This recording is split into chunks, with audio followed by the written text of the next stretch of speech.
The team behind the IOTA network has launched its distributed ledger technology, DLT-based, open-source framework for granting or revoking conditional access to physical devices. IOTA is now working with Jaguar Land Rover, ST Microelectronics, NTT Data, EDAG, RIDDLE and CODE, ETO Group, and B Labs in order to bring a secure, highly configurable, and permission-less framework to smart devices around the globe. This framework they're working on is called IOTA Access, which allows consumers to grant access to any physical device or data stream remotely, in a permission-less and auditable manner, automatically and without the user's input, based on specified conditions. In effect, users can manage shared devices by setting rules for use, said the IOTA Foundation press release. For example, your roommate can only borrow your car between certain hours of the day, otherwise access is revoked. It's a simple but functional way to add a layer of security to connected devices.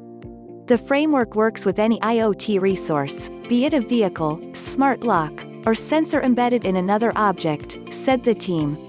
The IOTA Foundation stated that the IOTA Access, on IOTA's Tangle protocol, works for both small and larger tasks, such as lending somebody a laptop or limiting screen time for children, as well as controlling entire buildings, granting access to employees or tenants based on time of day, employee ID, or clearance level, and it's only allowing access after these individuals meet specific conditions.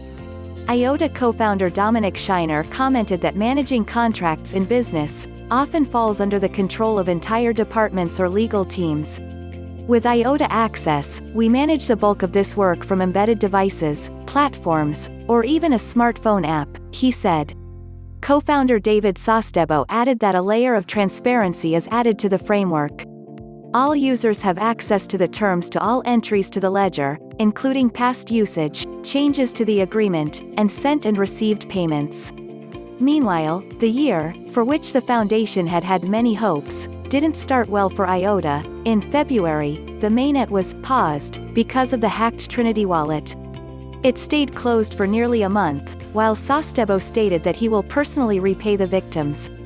Since then, per their website, IOTA released lightweight Node Hornet version 0.4.0, as the first in a series of protocol updates known as Chrysalis IOTA 1.5, which is the intermediate stage before Coordicide and IOTA 2.0, the removal of the coordinator, a node run by the IOTA Foundation for Network Protection and Transaction Confirmation. In June, they launched decentralized testnet for IOTA 2.0, called Pollen, as the first phase in IOTA's three-part release strategy towards the coordinator-less IOTA 2.0. And in August, IOTA announced that the Phase 1 of Chrysalis is live. Chrysalis Phase 2 is slated for release later this year, and it will conclude the development of IOTA 1.5.